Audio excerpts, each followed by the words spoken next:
मैंने शॉर्टलिस्ट की, उसमें से भी 2 आए, उसमें से भी मेरे को 1 मिला। मैं तो और भी ज़्यादा चाहता हूँ, अब क्या करूँ। तो क्या होता है कि जब आप कोशिश करते हो तो जितनी कोशिश आप करते हो आपके आसपास का सिनेरियो भी बदलने लगता है, उतनी कोशिश पूरी दुनिया भी करती है।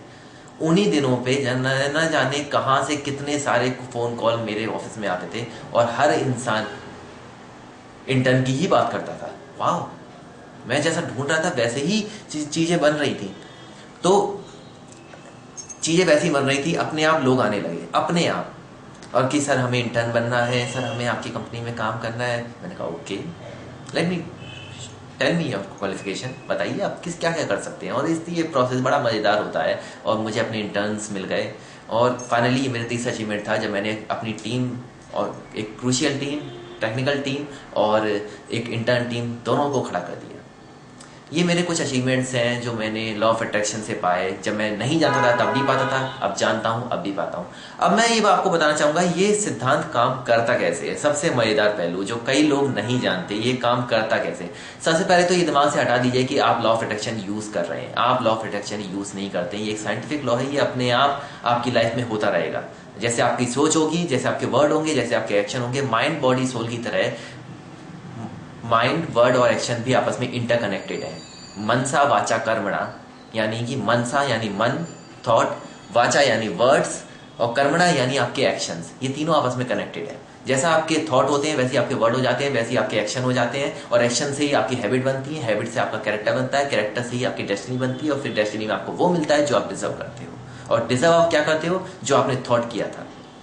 इसीलिए शॉर्टकट में लॉ ऑफ अट्रैक्शन के टीचर कह देते हैं कि आप जो सोच सकते हो वही आप पा सकते हो, लेकिन ये प्रोसेस कई स्टेजेस में होता है, इसके में टाइम लगता है। इसीलिए इसके मैनिफेस्टेशन के लिए आपको पेशेंस रखना पड़ता है। लाइफ हर दिन आपको टेस्ट करती है कि आप जो चाहते हो आप उसके लायक भी हो या नहीं, आप वो डिजर्व करते भी हो या नहीं। आपकी लाइफ में न जाने कितने टेस्ट आएंगे और आपको हर टेस्ट में अपने आप को साबित करना पड़ेगा। ये आपको खुद में भरोसा रखना पड़ेगा कि आप जो चाहते हो आप उसके लायक हो।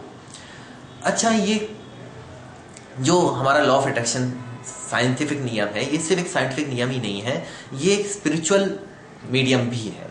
हमारे वेदों में, हमारे ऋग्वेद में, जो हमारे 4 वेद हैं, ऋग्वेद, यजुर्वेद, सामवेद, अथर्ववेद, इसमें एक महावाक्य कहा गया है, तत्त्वम असि। इसका ये संस्कृत वर्ड है तत्त्वम असि। इसका मीनिंग होता है यू आर दैट, तुम वही हो। तत्त्वम असि, तुम वही हो। अगर मैं सिंपल भाषा में कहूँ तो इसका मतलब है जो तुम ढूंढ रहे हो वो तुम वही हो। यानी कि जो डॉक्टर वेन डायर ने कहा है, you attract what you are, उसी को संस्कृत में हमारे महावाक्य में कहा गया है तत्त्वमसि। You attract what you are, तत्त्वमसि, जो तुम ढूंढ रहे हो वो तुम वही हो। छांदोग्य उपनिषद में ये संस्कृत वर्ड है तत्त्वमसि, और इसका मीनिंग है कि जो तुम ढूंढ रहे हो वो तुम वही हो। मिट्टी का घड़ा असल में मिट्टी ही है, और सोने का ये गहने असल में सोना ही है। ठीक वैसे ही हम सब लोग सत्य हैं। सत्य माने सच। हम सब लोग एक आत्मा का स्वरूप है। सारी जिंदगी हम खुशियां ही ढूंढते रहते हैं और वो खुशी हमारी आत्मा में ही होती है। और इस पूरी फिलॉसफी को उन्होंने 3 शब्दों में समेट दिया, तत्त्वमसि, कि हम जिसे ढूंढते हैं हम वही हैं। यही है लॉ ऑफ अट्रैक्शन। तत्त्वमसि ही को ही लॉ ऑफ अट्रैक्शन कहते हैं। आप जो ढूंढते हो आप वही हो। क्या होता है कि हम सब लोगों को एक पर्पस के लिए इस दुनिया में भेजा गया है।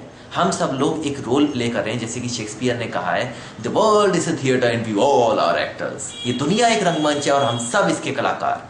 ठीक वैसे ही हर इंसान अपना रोल प्ले करता है। हम सब लोग वो चीज प्ले करते हैं जो हमारी ड्यूटी है, जो हमारा पर्पस है, और उसी को हम प्ले कर सकते हैं। हम किसी और पे फोर्स नहीं कर सकते, जबरदस्ती नहीं कर सकते कि नहीं मेरी डेस्टिनी में ये लिखा है कि तुम्हें मेरे साथ काम करना है तो तुम मेरे साथ काम करने के लिए जबरदस्ती मेरे साथ काम करो। नहीं, ये हम नहीं कर सकते।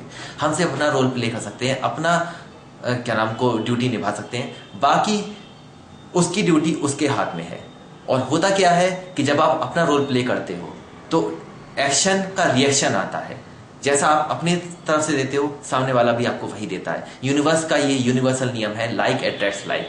आप जो दुनिया को देते हो दुनिया लौट के आपको देती है। आप जैसे शब्द बोलते हो दुनिया लौट के आपसे वैसे ही शब्द बोलती है। आप जैसे एक्शन करते हो दुनिया लौट के वैसे ही एक्शन वापस करती है। आप जैसे थॉट दुनिया के सामने रखते हो वैसे ही थॉट दुनिया आपको रिफ्लेक्ट करती है, हर चीज रिफ्लेक्ट होती है। और इसी तरीके से ये साइंटिफिक लॉ काम करता है। अगर आप सोचते हो कि मुझे एक फिल्म मेकर बनना है, मुझे एक एक्टर बनना है, मुझे एक बिजनेसमैन बनना है, और वो उस चीज को, जो भी आपकी डिजायर है उसे पाने के लिए जो आप कर सकते हो वो चीज आप करते हो, तो पूरी संसार में सभी लोग आपस में वही चीज करने लगते हैं, क्योंकि हम सब के दिमाग आपस में इंटरकनेक्टेड हैं। हम सब अलग अलग दिमाग नहीं, हम सब एक वन यूनिवर्सल माइंड है। और हम सब के दिमाग में जब भी कोई सीड मतलब एक बीज मतलब एक विचार, every thought is a seed. जैसी क्या होता है कि हमारे दिमाग में जब भी कोई सीड डाला जाता है तो हमारी वो सीड दिमाग में जैसे ही जाता है, चाहे वो सीड हमने कहीं से सुना हो, किसी के मुंह से सुना हो, या कहीं से पढ़ा हो, किसी फिल्म में देखा हो, किसी की लाइफ में देखा हो, या हमने खुद से ही सोचा हो, जो भी वो सीड हम जब अपने दिमाग में डालते हैं तो सीड से जुड़ी जो भी यादें या पुराना एक्सपीरियंस होता है, दिमाग उन सब में आपस में कनेक्शन बना लेता है कि अरे हाँ ऐसी चीज तो मैंने पहले भी देखी है, अरे हाँ ऐसा तो मेरे साथ पहले भी हुआ है, ये मेरे साथ पहले भी हुआ है। तो वो इंटरकनेक्शन आपस में पुरानी मेमोरीज के साथ बन जाता है। तो जैसा कि मैंने पहले बताया आपको कि हम सब के दिमाग आपस में इंटरकनेक्टेड हैं, तो जब कोई आदमी एक सीड अपने दिमाग में डालता है तो वो सीड दुनिया भर में जितने भी लोगों के दिमाग में है, जितने भी लोग वो दिमाग में वही सीड लेके घूम रहे हैं, मुझे एक बिजनेसमैन बनना है, एक कामयाब बिजनेसमैन बनना है, तो जितने भी लोग बिजनेसमैन, कामयाब बिजनेसमैन बनना चाहते हैं, जितने भी लोगों के दिमाग में वो सीड है, वो सारे लोगों के सीड, वो सारे लोगों के दिमाग के सीड आपस में इंटरकनेक्शन हो जाते हैं, और वो लोग आपको आपकी लाइफ में आने लगते हैं और आपके पास आने लगते हैं। लेकिन कहानी भी यहीं खत्म नहीं होती। वो सीड जब आता है तो वो लोग आपके पास आने लगते हैं, लेकिन वो आपके ही पास क्यों आए, किसी और के पास क्यों ना आए। यहाँ पे बात आती है एक्शन की। आपको फिर अपने सीड के हिसाब से एक्शन लेने पड़ते हैं। आपको दिखाना पड़ता है दुनिया को कि आप कितने लायक हो, आप कितना डिजर्व करते हो। आप चाहे अपने वर्ड से दिखाओ, एक्शन से दिखाओ, हैबिट से दिखाओ, अपने कैरेक्टर से दिखाओ, जैसे दिखा सकते हो वैसे दिखाओ। आपको अपना कैपेबिलिटी, अपनी एबिलिटी, अपना टैलेंट आपको दिखाना ही पड़ेगा। और यही एक तरीका है जिससे एक्शन और सीड का जब मिक्सचर बनता है तो आपको वो चीज मिलती है जो आप चाहते हो, जो आप डिजर्व करते हो। इसके अलावा एक बहुत ही सिंपल सा मेथड है ग्रेटिट्यूड, यानी जो भी आपको मिला है उसके लिए दिल से भगवान का आभारी होना कि प्रभु तूने मुझे इस लायक समझा, थैंक यू सो मच। क्योंकि लाइफ में आपको यूं ही हर चीज नहीं मिल जाती। आपको लाइफ में अभी तक जो कुछ भी मिला है वो या तो आपके अच्छे कर्मों की वजह से मिला है, या फिर इसलिए मिला है कि जो भी आपको मिला उसकी आपने कभी ना कभी कदर की थी। जब आपको नहीं भी मिला था तब भी आप उसकी कदर कर रहे थे।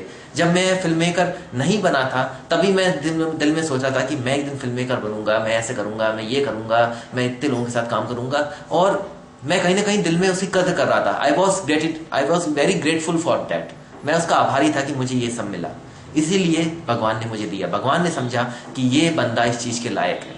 ये सुनने में बड़ा अजीब लगता है कि भगवान क्या ये सब पहले चेक करते हैं? जी हाँ, वो पहले चेक करते हैं। आपकी इंटेंशन पता चलती है, आपकी नीयत पता चलती है कि वो चीज आपको मिल जाएगी तो आप उसका क्रिएटिव यूज करेंगे या डिस्ट्रक्टिव यूज करेंगे। दुनिया में बहुत सारे ऐसे लोग हैं जो पावर मिलने पर डिस्ट्रक्टिव यूज करना चाहते हैं, इसलिए भगवान उन्हें वो पावर देना भी नहीं चाहता। वही पे आती है पावर ऑफ इंटेंशन। आपकी जैसी इंटेंशन होती है वैसा ही आपको मिलता है, जैसी आपकी नीयत होती है वैसे ही आपको मिलता है। अगर आप उस पावर का एक क्रिएटिव यूज करना चाहते हैं, दुनिया की भलाई के लिए यूज करना चाहते हैं, आपको वो चीज जरूर मिलेगी। और ये चीज इसलिए नहीं करें कि मैं दुनिया की भलाई करूंगा इसलिए भगवान मुझे दे दो, नहीं, वो आपके दिल में होना चाहिए। और वो दिल में तब होता है जब आप हर चीज को, जो भी आपकी लाइफ में होती है, उस चीज के लिए आभारी होते हो। So my dear friends, all the best. और जो भी मेरा एक्सपीरियंस था उसे मैंने एक सुर में समेटने की कोशिश की है। आई होप मुझे आगे भी मौका मिले और आप लोग मुझे और भी सुनना चाहो। Thank you so much.